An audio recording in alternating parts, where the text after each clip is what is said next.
Welcome to Talking Roadmaps, the channel where we talk about everything road mapping, from good practice, bad practice, on the ugly in between there. Great to have you today. James, why don't you introduce yourself? Thanks for having me on the show. So I'm James Mays. I'm one of the co-founders of Mind the Product.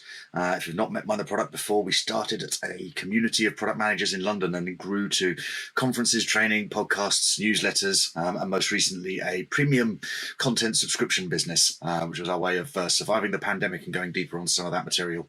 Earlier this year, we became part of the Pendo family, who are the leading product experience platform.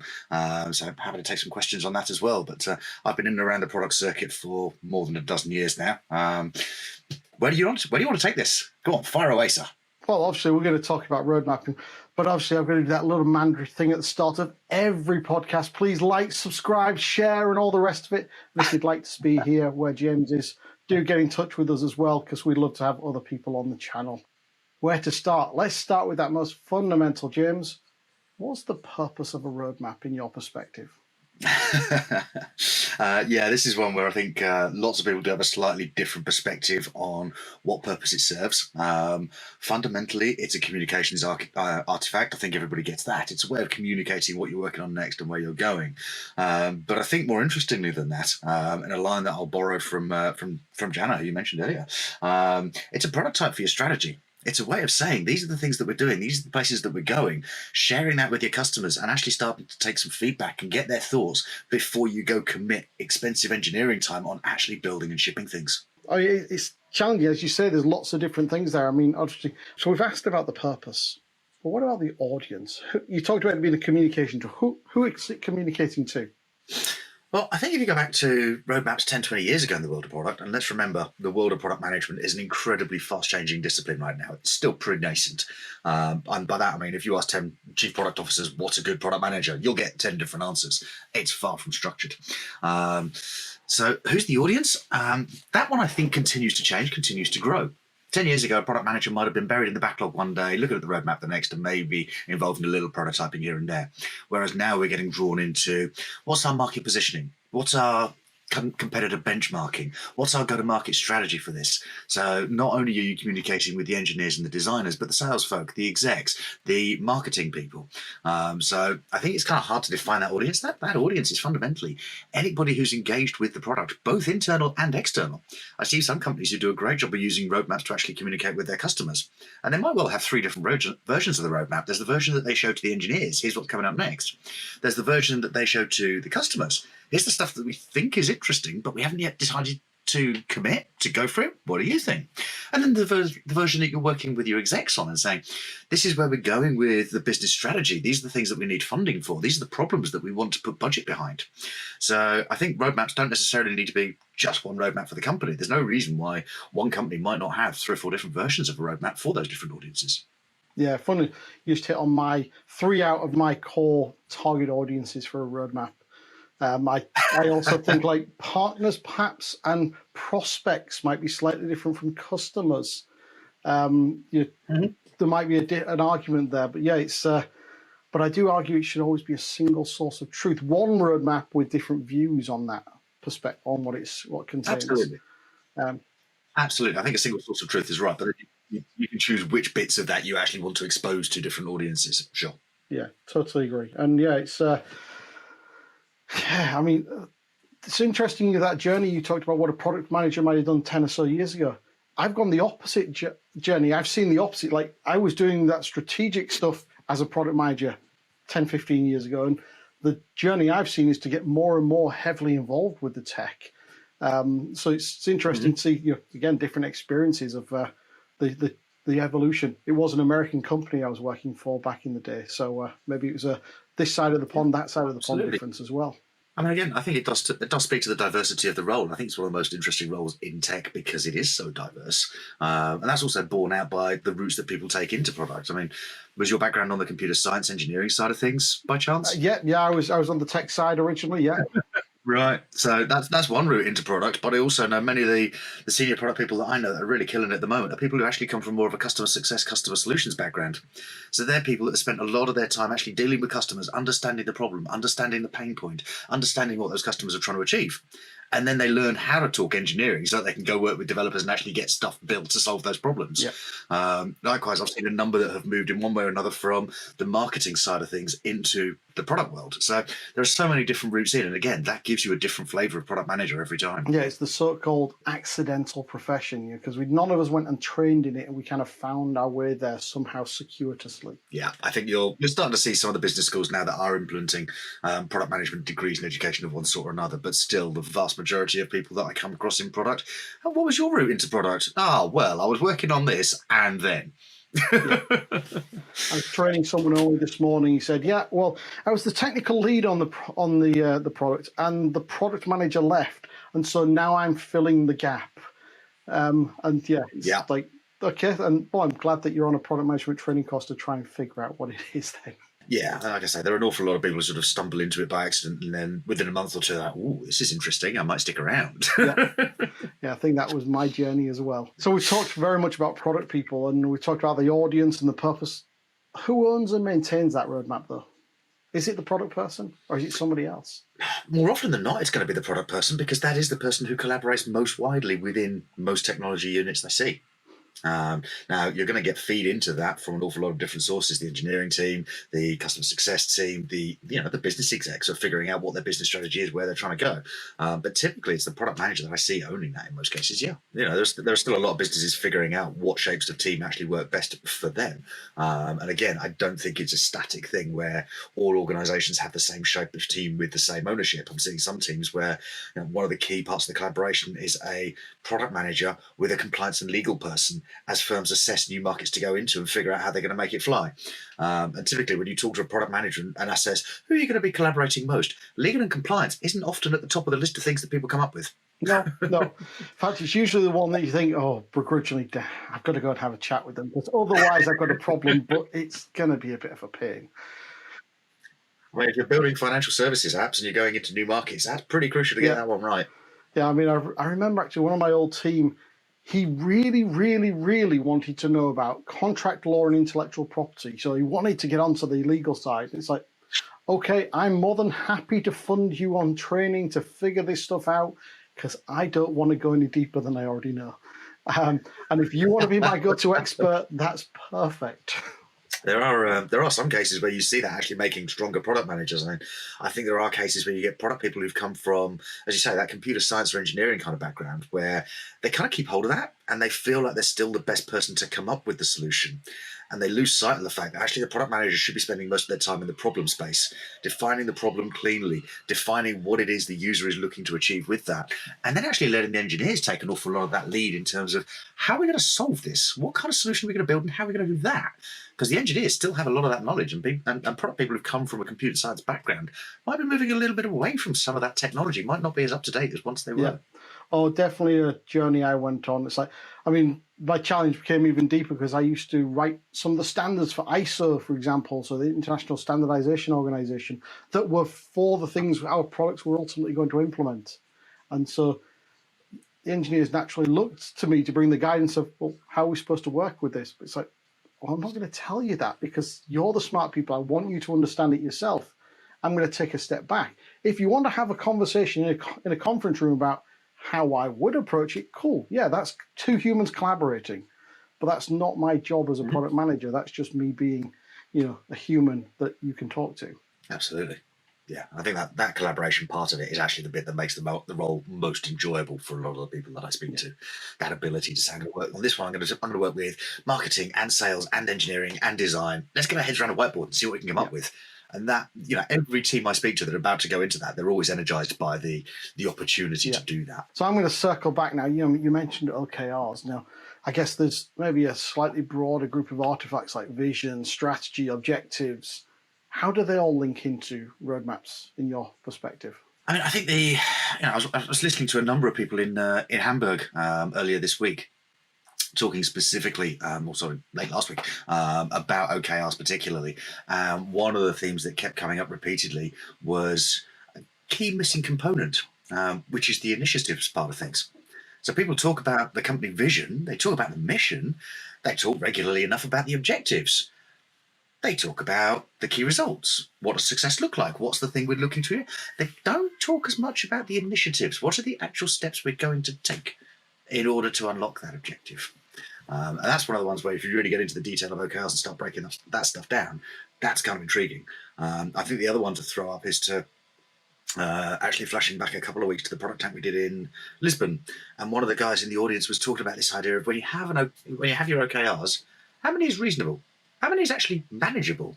Now, you might take a sort of hardline purist view and say, well, priority is a word that works best in the singular rather than the plural. So when you start adding up multiple priorities, clearly none of them are the priority. So let's talk about that North Star. But this guy in the audience had a particular horror story that I want to share and just put out there very briefly so that everybody's got this one clear in mind. He was talking about a previous organisation we worked for where his team, not the company, just his team, had 46 OKRs. That's how bad some people have got this. That's a point where this is absolutely killing your team. This is not proving helpful in any way whatsoever at that point. I think we've got to start calling that OKR-itis or something like that. We've got to coin a term for that. Yeah. Wow, yeah. 46 OKRs. How do I manage, remotely figure out how I'm driving any of those, never mind which one to spend time or to focus on? And again, so much time going into the documentation that actual progress made has got to be minimal at that point. Yeah. Okay, so we talked about OKRs in particular and OIKRs. I think I did see a post on that following Hamburg. You would have done, yeah. I was definitely called out on stage at one point. Are there other artifacts that kind of link in that or kind of relate to a product roadmap that we need to consider and how they relate? I think the world in general, and certainly the tech stacks available to product people now, are getting an awful lot smarter on customer feedback, making it easier for customers to provide that, but then also provide sort of systems of growing intelligence in terms of how that's triaged and surfacing up the things that customers asked for most frequently, or things that customers perceive might contribute most value to their experience. Now, you can't always trust what a customer tells you. You've got to go do some validation with that. But I think that customer feedback is going to become ever more important and ever more accessible over the next few years with some of the software that's being built at the moment. Our own Pendo teams, notwithstanding, there's a bunch of others out there as well, but some really interesting stuff happening there. And I think if you couple that with the backdrop of actually what's been going on in the last couple of years, you're bearing in mind the pandemic, the global economy changes that we have right now, the difficulties in travel that we're still having, I think it's fair to say that consumer behavior has changed more in the last 2 years than it has in the last 2 decades. And yet we are further from our customers than we have ever been. It is more difficult for you now to get in a room with a group of your customers and watch what they're doing than it's ever been. So that customer feedback, that product data, the analytics data, in terms of what's going on, what are customers doing, what are they trying to do, where are they falling out, where are they hitting problems with onboarding, where are most of your support tickets coming from? All of that stuff, I think, is growing in importance and feeding into the roadmap in terms of being able to add its voice to actually maybe this bit's more important than we think, or this bit here isn't a new feature, but we are seeing an enormous amount of support tickets coming from it. So perhaps we should prioritize actually doing some work here, cutting the cost associated with that part of the product. Yeah, and that flow of data suggests a whole growing skill set around data for product people, or at least having associated other, shall we say, disciplines like product analysts and so on to help us make sense of it. Absolutely. I think one of the themes that we've heard very, very strongly over the last couple of years is the growing importance of product ops. People who actually focus on the tool stack, the data, what we're collecting, how we're collecting it, who else within the organization needs to see it, how we're going to empower them to not just get the data, but then understand it, draw useful, meaningful insights from it, and go and action that. So those product ops teams are becoming more and more important, partially for the sheer amount of data and the value that it has, but also in terms of actually enabling the product managers to do what they do best, which is work more closely with customers, figure out what their problems are and how we can solve those most efficiently. Yeah, totally agree. I mean, it's definitely a growing trend that I see a lot of power. In fact, I think back to my last team, and I know who was doing the job. I just didn't have a title for it back in the day. So definitely something that was needed, and you stumble upon Yeah. these things. As I say, product is very much a nascent discipline still. It is very much evolving. And I think what we see over the last couple of years is the tool stack is evolving quite quickly with that. You wouldn't have found many people 10 years ago who had an idea of what product analytics was, let alone the idea of an engagement score or an online customer feedback portal that also had the ability to feed into your roadmap. These tool stacks are completely different. The idea of session replay tools being so readily accessible. Again, this is new stuff within the last few years. Yeah. And a product manager does not have the time to stay on top of all of that tooling, integrated properly. And then, okay, so we've got 17 different tools. They're all integrated through APIs. Tell me again, which one was our single source of truth on that number? Yeah. So the importance of product is becoming more and more so. If I'm looking at a roadmap and it's your roadmap, what are the key elements of content that you think should be on there? I think it's less about the key elements and more about the changing granularity. So a lot of people look at the roadmap and they expect to see the next year or two. And what I find proves difficult with a lot of that is they expect a similar level of granularity throughout. Whereas what I tend to be looking for is to say you should see a vastly different level of granularity. The stuff that our team is working on over the next few months, absolutely, you should see real detail there. We should be able to talk to customers. We should be able to talk about what we're working on, how it's going to impact them, maybe give them some loose idea of, yeah, this is in the near term, this is in the next couple of months, that sort of time frame. But if there's stuff on there where we're talking a year or two out, we should be talking much more about the problem space more than anything else, not getting into that detail of how we're going to solve it. Because if it's 2 years out, chances are the exact nature of that problem is probably going to change by the time we get there. So I think that's the most striking aspect of a good roadmap that actually takes a few people by surprise, is that you should expect to see that difference in granularity as you move through it. And so do you have any preferred way of trying to visualize that different granularity, different content? I don't think a roadmap necessarily needs to be that complicated. It can be as simple as a Trello board. It doesn't necessarily need to be huge. I think it's just that ability to show people what you're working on now versus where you think is going to be interesting further down the line. So give them an indication of the solutions that you're working on right now versus the problems that you think are going to be interesting next. As I say, I've seen those laid out on whiteboards, Trello, Jira. There's half a dozen product road mapping tools, all of which do an amazing job. So I think as I say, the tool that you use and the way you lay it out is actually slightly less important than making sure you're sort of holding true to those different levels of granularity. Now, I might ask a controversial question here, though. Do you have a preferred tool? Ooh. I've used a number over my time. From a Mind the Product perspective, we work regularly with the likes of Pendo, ProdPad, Product Board. I think at the moment the engineers are using ProdPad for a number of different things, but also experimenting with one other tool. So from my perspective, I actually look more at how we've grown the team over the years and where we're going next in terms of our geographic locations. So the product tooling to me is actually less of interest. I don't get down in the detail of it. I'm more interested in saying, can you present me something that gives me confidence that we're working on and well into the detail of stuff right now, gives me a clear indication of where we think we might be going, what we think is interesting further down the line.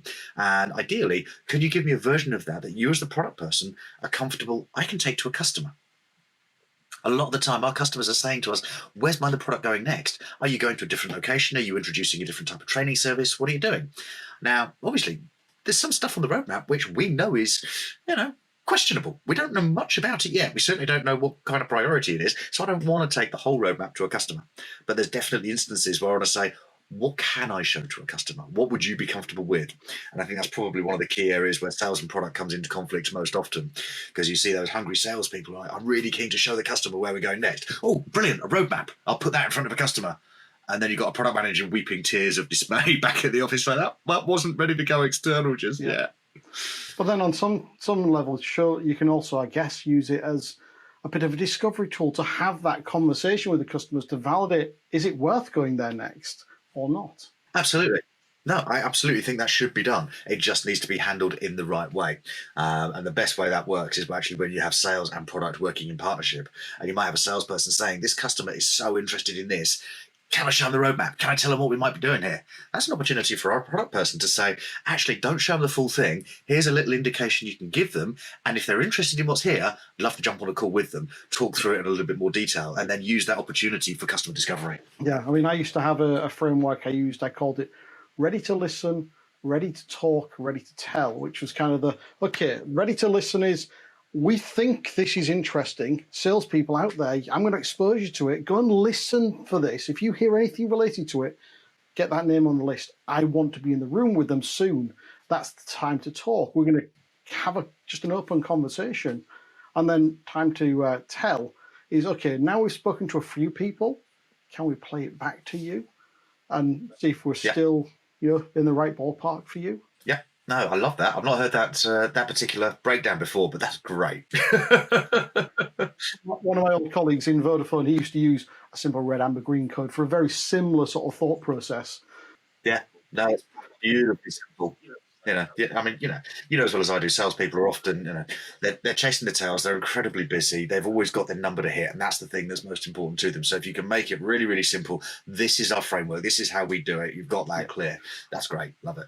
I'll be stealing that at some point, I assure you.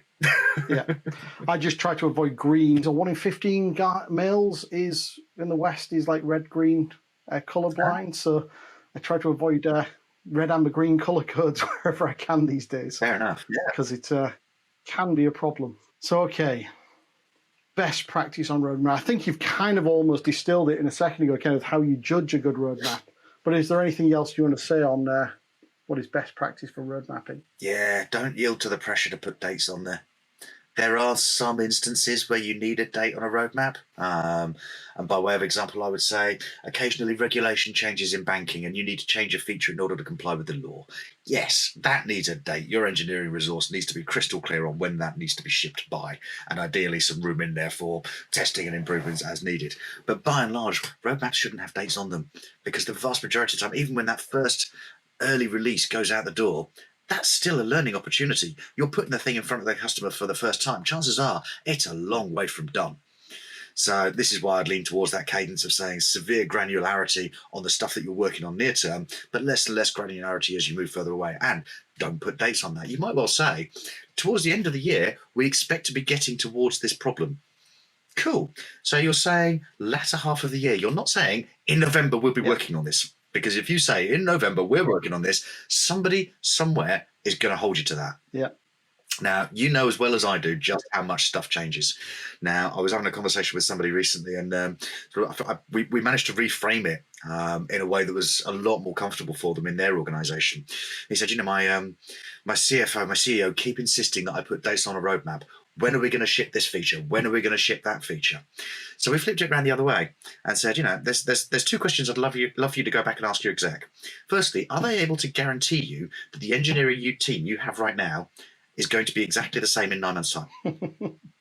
There's a lot of people resigning and changing jobs right now. If you lose 3 engineers in the next 6 months, does that change your ability to deliver? Well, yeah, of course it does. Cool. Well, if your exec recognizes that that is a legitimate possibility, maybe put a hard date on there isn't the wisest thing. Now let's go and have a chat with that revenue and sales side of things. Have they given you a 100% cast iron promise that that is the number they'll hit at the end of the year? No.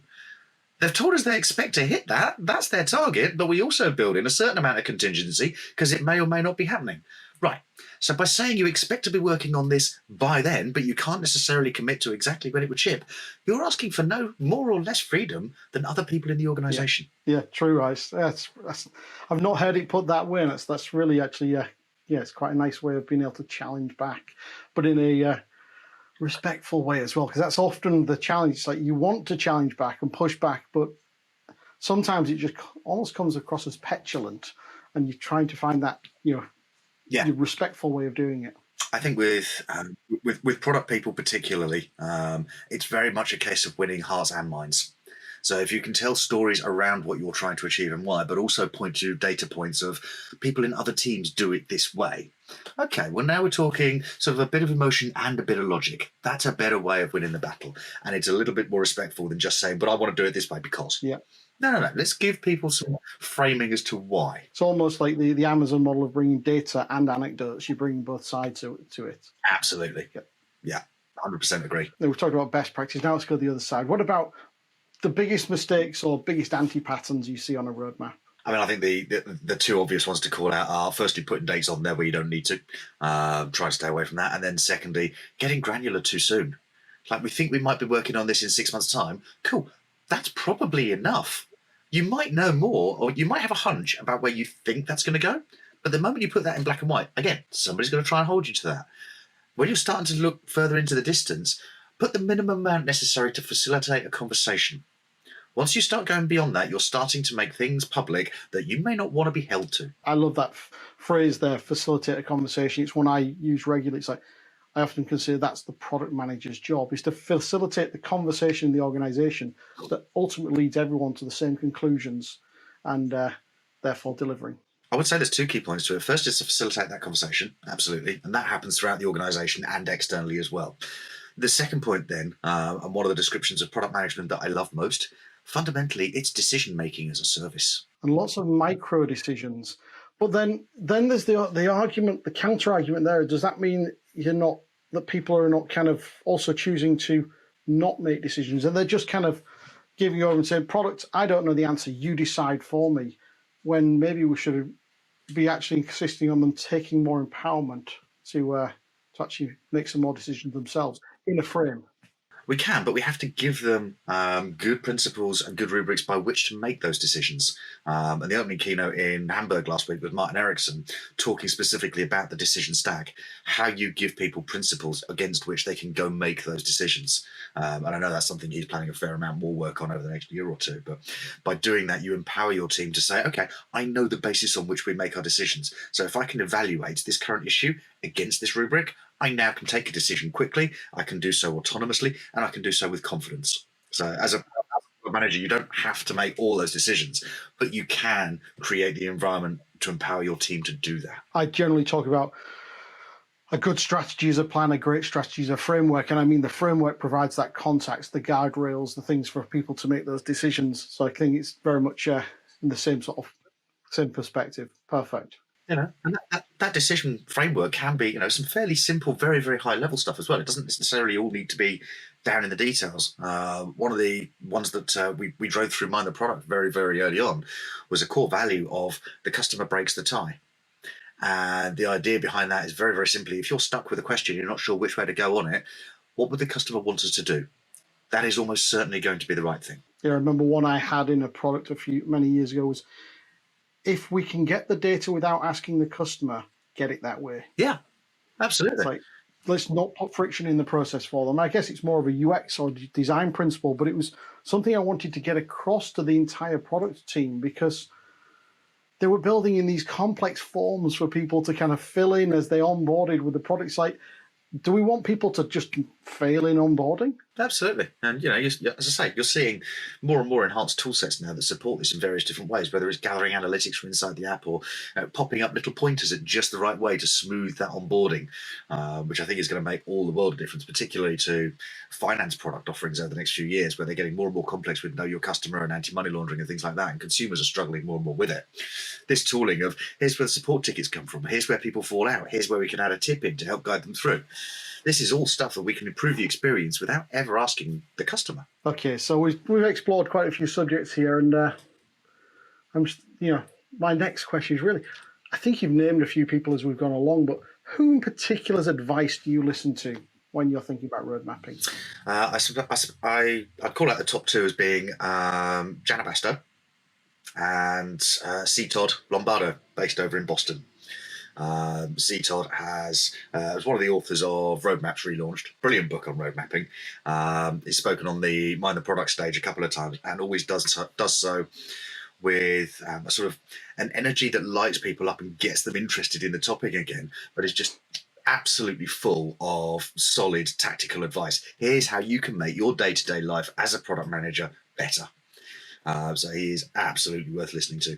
Perfect. And funnily enough, a previous guest and a future guest that's already booked mentioned there, so that's perfect. Excellent. And I guess so going beyond that, then in terms of resources that you might look at, I guess the book by C. Todd and Bruce McCarthy and co is going to be on that list. But anything else you look at? I think probably the one that I love here is kind of that core part of where Mind the Product came from originally, which is this strong belief that there's not necessarily one right way to do product. There are lots and lots of different right ways, and also a lot of horrible mistakes. So our effort over the last 10 years has largely been focused around going into the community and finding the best stories we can from product people around the world in startups, in enterprise, in banking, in mobile apps, in gaming, in travel. And then we either get them as guest posts on the site or podcast interviews or as videos from the Product Tank meetups. And we make them as many of them available on the site as possible. So what I'd say to people is go on a search and search for road mapping and key terms that are relevant to you, whether it's finance or compliance or banking. Find something talking about road mapping that's actually really relevant to you. I am almost certain we've got a story up there that will help almost anybody. But listen to people in your industry. Listen to people who have similar challenges, because the chances are, whatever you're dealing with right now, somebody somewhere has had a crack at that before. So don't reinvent the wheel. Try not to make the same mistakes as them. Be a product manager. Make a whole new set of mistakes, all of your own, and then come back and tell us about those too. Sounds great advice. And yeah, I mean, I guess I would add to, look at the people in the other industries that have had the same problems as well, though, because there's sometimes that insight that you can bring across industry that just solves a problem that you've been stumbling on. Absolutely. I was having this question about that sort of cross-pollination a couple of days ago. Somebody was saying, could you do product events that are just for startups or product events that are just for enterprise? Well, a lot of enterprise organizations come talk to us because they've forgotten how to innovate, which is what startups are great at. And a lot of startups come talk to us because they're struggling with scale, which is what the enterprise has nailed. So putting those two groups in the same room together is exactly the right thing to do. So it's absolutely about taking those lessons wherever you can and figuring out how you can apply that to your current situation, not necessarily saying, I can only take a lesson from somebody in my country who's working in the same problem, in the same vertical, with the same tech stack. Not at all. You can take lessons from a variety of different places. As I say, that's very much the core ethos of a lot of the content that we make available. I always like to ask the hard question towards the end, which is, if you had to distill your philosophy on road mapping down into one or two sentences, what would it be? I'm going to repeat the line about using it as a prototype for your strategy. I think that's actually crucial to having a roadmap that is so much more valuable to your business. And then secondly, remember that it's almost never going to survive contact with reality. Somebody was misquoting Tyson at a meetup to me recently in Berlin. Was saying, everybody's got a framework until they get punched in the face. Your roadmap is going to get punched in the face. Do not get emotionally attached to it. Expect a customer to pick it up and say, that doesn't solve my problem, I'm no longer interested. Or an exec saying, this is taking us way off piece. That might be interesting, but I have an issue with that. You should expect your roadmap to get beat up. Don't take it personally. That's an opportunity to learn. Although I have to say, even Tyson was just paraphrasing. It was von Moltke the Elder, a Prussian general from the 1800s, that said, no battle plan survives contact with the enemy. The original quote. At least the earliest one I know of. Oh, beautiful. I think with product people, we do sort of deeply invest in what we do. We deeply attach ourselves to our products, to our roadmaps. And I think people just need that little bit of a reminder every now and again. Step back. It's not a personal attack on you. Treat it as an opportunity. Well, I think we call some of our own faults. We call the product our baby. We talk about taking it cradle to grave. Well, I don't want to kill my baby. I want to look after it and nurture it and grow it. And sometimes, actually, I think we've got to maybe think of it more like livestock. Perhaps we're rearing it, we're taking it on a journey, and I guess for the vegans out there and the vegetarians out there, maybe not the best analogy, but at some point it's probably going to be slaughtered. Yeah, that's fair enough. I mean, as I say, they do all have a limited lifespan. Very few products live forever. And actually, some of my favourite talks over the years from minor product type stuff has been people saying, we've got zombie products. Let's talk about how we decide what to execute. And we've got some great talks up on the site about that side of things. And again, that's the kind of thing where if you can be aggressive about making those choices, it can then free up the resource and the energy to go and do something that might have way more strategic value for you. Okay, last question for you, James. What should I have asked you about road mapping that I didn't? I think there's something in there about which firms actually do a great job of sharing roadmaps publicly. I think you see a lot of software examples of roadmaps, a lot of vendors sharing webinars or templates, screenshots and things like that. One of the things I'm on the lookout for is customers who do a great job of putting their roadmap in public, sharing that with their audience, sharing that with the customers. So yeah, let's ask that some more in future, and let's start encouraging a few more companies to be a little bit more public. Last few seconds. Pitch, mind the product, pitch Pendo. What can people get? How can they find you, and how can they get help? What can you help them with? Mind the Product is obviously the community conferences training business. We focus on sharing stories and helping people to level up, bringing product managers together to further the craft. And then Pendo is obviously the world's leading product experience platform right now, whether it's analytics or engagement or whatever. Fundamentally, my role for both organizations now is that of an evangelist. I'm here to help raise the value of product management generally, help people understand where it's valuable, where it can help, and wherever possible, help connect the people behind it. So if people want connections to advisors, whether they're interested in software, meetups, training, whatever it might be, just feel free to reach out and I will help connect you to whatever I can that makes your life better. Thanks, James. And we'll make sure there's some links below and things like that so that people can find you and so on. James, really have appreciated your time and the discussion today. It's been insightful, bringing all sorts of different sort of perspectives. And what I love is you've been in so many of these product communities to kind of bring in all the different perspectives and kind of gather some of those many thoughts together as well and almost curate some of those answers. It's wonderful. Please, to everyone out there, do like, subscribe, share, all those good things. Follow the channel so that we can hopefully bring you more and more content going forwards. And if you're interested in getting in touch, please, and taking part, please do get in touch. We'd love to talk to you. James, thank you very much for today. My pleasure. Take care.